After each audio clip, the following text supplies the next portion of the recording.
এটা পুলিশের ব্যাপার, আমি কি বলবো না স্যার কি বলে সারাক্ষণ সারাক্ষণ কে বলবে স্যার? দেখুন আপনারা না বলে কি বলবে স্যার? আমরা দাঁড়িয়েছিলাম আপনাদের সঙ্গে।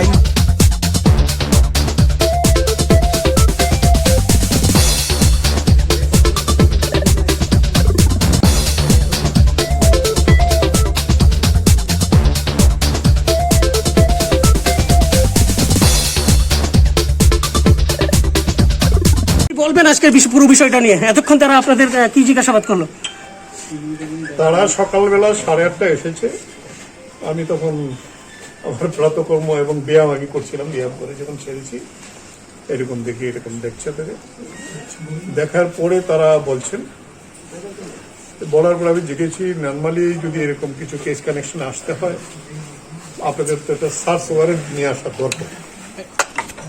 তখন তারা বলেছে আমরা একজন ম্যাজিস্ট্রেটকে নিয়ে এসেছি এবং এটা আপনাদের এফআইআর, এটা তো আমরা আনিনি এবং এটা আমরা মনে করি প্রয়োজন নেই। কিন্তু আমি বলি সঙ্গে সঙ্গে আমার যেহেতু প্রতিবেশীও আছে ভাস্কর দেব, সিনিয়র অ্যাডভোকেট, ওনাকে কল করে উনি এসেছেন। উনি মর্নিং ওয়াকে ছিলেন, এসে উনিও বলেছেন যে আপনারা সার্চ ওয়ারেন্ট ছাড়া কি করে করেন। তখন আমি ভাস্করকে বলেছি ঠিক আছে, আমি তো প্রথম থেকে শেষ পর্যন্ত পুলিশকে, প্রশাসনকে সমস্ত সহযোগিতা করে এসেছি। কারণ আমি পরিষ্কার করে বলতে চাই আমার সবকিছুই ওপেন, পরিষ্কার।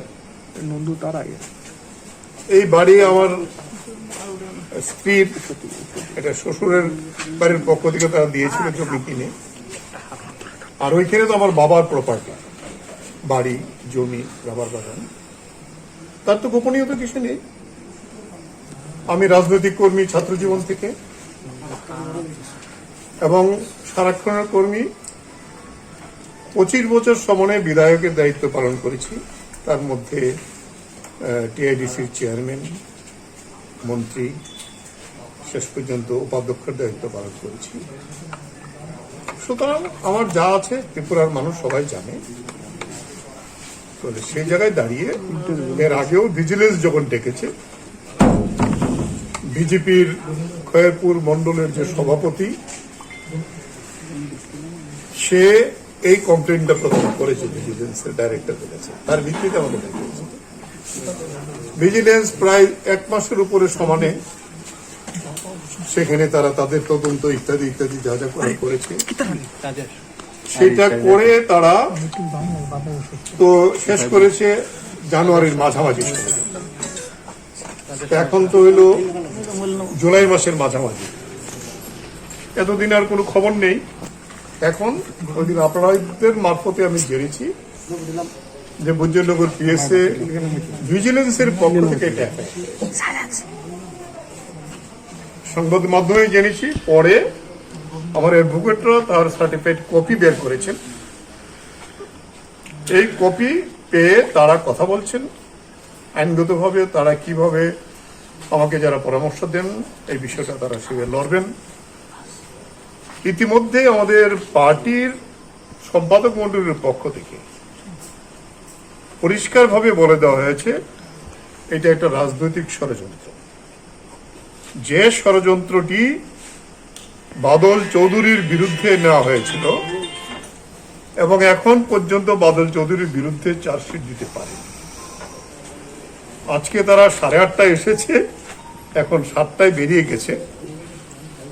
তারা বাড়ির তন্ন তন্ন করে আমাদের চেয়ার, টেবিল, এমনকি পরে আমার স্ত্রীর শাড়ি কটা আছে আলমারিতে তাও বলেছে, মহিলাদের এটা বলেছে, সোনা গয়না ইত্যাদি কি কি আছে দেখেছেন তারা। শেষ পর্যন্ত তারা কি বলে গেল স্যার? আজকে শেষ পর্যন্ত তারা যা পেয়েছে একটা ওয়ারেন্ট, সার্চ ওয়ারেন্ট করে, আরে সার্চ লিস্ট করে, সিজার লিস্ট করে একটা কপি দিয়ে গেছেন। আমি কাগজপত্র যা আছে খোলাখুলি তাদের সামনেই খুলে দিয়েছি। আমার যাচ্ছে তারা কি কি সিজ করে নিয়ে গেছে? তারা তো এটা ডিটেলস, একটা প্রচুর, একটা বিরাট লিস্টিং। ফলে সেই জায়গায় দাঁড়িয়ে তারা তো তাদের মতো করে দিয়ে গেছেন, আমাকে সাইন করে রেখেছেন, তারাও সাইন করেছেন, আমার কাছে কপি দিয়ে গেছে। এখন বাকিটা তদন্ত হবে, আমার উকিলরাও পরামর্শ নেব, সে অনুযায়ী আমরা। কোনো ডকুমেন্টস নিয়েছে কি স্যার আপনার থেকে তারা ঘর থেকে? ডকুমেন্টস কিছু নিয়েছে, আমার পাসবই তার কপি নিয়েছেন, আমার দলিল, আমার স্ত্রীর দলিল, আমার যে খয়েরপুর বাড়ির যে বিভিন্ন প্রপার্টি, আমি যেহেতু বড় ছেলে আমার কাছে থাকে, এগুলোর কপি আমার কাছে আছে, এগুলোর কপি নিয়ে গেছে।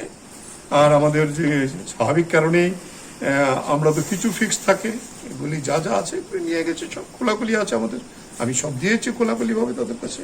স্যার ইদানিংকালে আপনি কিছু আন্দোলনে নামছেন, আপনি আন্দোলনের মুখ হয়ে সামনে আসছেন, বামপন্থী আন্দোলনে বিজেপির বিভিন্ন ইস্যু, সেটা পেট্রোলের দাম হোক সবকিছু, তার জন্য কি আপনাকে ঘরে বসানোর জন্য এসব? আমি আন্দোলন তো আমি যখন ক্লাস 9-এ পড়ি ছাত্র ফেডারেশন করি, আমি লড়াই সম্মান সংশয় আছি। আপনাদের বলতে বাধা নেই, কংগ্রেস টিউজেসের জোট রাজত্ব যখন ছিল তখনও আমাকে গ্রেপ্তার করেছিল, সামান্য কেসে গ্রেপ্তার করেছিল। এখানে জামিন হয়নি, গুয়াহাটি হাইকোর্টে জামিন আনতে হয়েছিল। হাইকোর্টে জামিন আনার পরে দেখা গেল ওই কেস আর নেই। পরবর্তী পর্যায়ে আমাদের যে পার্টি রাজ্য দপ্তর ছিল আগে বর্তমানে, ওইখানে আগুন দিয়ে আমাদের পুড়িয়ে মারার চেষ্টা করেছিল, মানিক সরকার সহ আমরা যে নেতৃত্ব ছিল। ভোরবেলা আমাদের 3 জনকে পুলিশ গ্রেপ্তার করেছিল, সেটাও attempt of murder, non valuable ইত্যাদি। জামিন আগরতলায় হয়নি, সেই জামিনও হয়েছে আমাদের গুয়াহাটি হাইকোর্ট। এরপরে দেখা গেল এই মার্ডার কিছু আননি। এগুলো ফেস করে একজন রাজনৈতিক কর্মী হিসাবে, মার্ক্সবাদী কমিউনিস্ট পার্টির একজন কর্মী হিসাবে এটা লড়াই করে মানুষের পাশে থাকা আমাদের সকলের দায়িত্ব। এই লড়াই করছি। এই সরকার যাওয়ার পরেও, আমাদের এর আগে বামফ্রন্ট সরকার যাওয়ার পরেও 26শে মার্চ থেকেই লড়াই করে এই ময়দানে আছে। এই লড়াই করা আমার ধর্ম, এই লড়াই করে যাব যতদিন জীবিত আছি। 28 কোটি টাকার একটা মানে কিছু কিছু সংবাদ মাধ্যম করছে যে আপনার যে দপ্তরগুলি ছিল সেই দপ্তরগুলিতে নাকি ঘোটালা হয়েছে, দুর্নীতি হয়েছে। 28 কোটি টাকা, তো এই 28 কোটি টাকার বা এই বিষয়ে কি তারা কিছু বলেছে? এই বিষয়ে তো তারা, আমি যে সার্টিফিকেট কপি বের করেছি তাতে তো এইরকম কোথাও নেই ফলে সেই জায়গায় দাঁড়িয়ে যে স্বাভাবিক কারণে আমার তো নির্দিষ্ট ইনকাম আছে। আগে ভাতা পেতাম, এখন পেনশন পাই। আমার স্ত্রী একজন পার্টির হোলটেমার। তার বাইরে আমার জমির ধান থেকে আমরা খোরাকি চাল খাই, আমার রাবার বাগান আছে, এটা আমার ছোট ভাই মেনটেন করে। এই কিছু আয় আছে, এর বাইরে আমাদের আয় নেই। স্যার, তারা কি নগদ অর্থ কিছু নিয়ে গেছে আপনাদের কাছে? নগদ অর্থ, সোনা দায়না কিছু নিয়ে যায়নি। তারা দেখেছেন, তারা লিস্ট করে নিয়েছেন।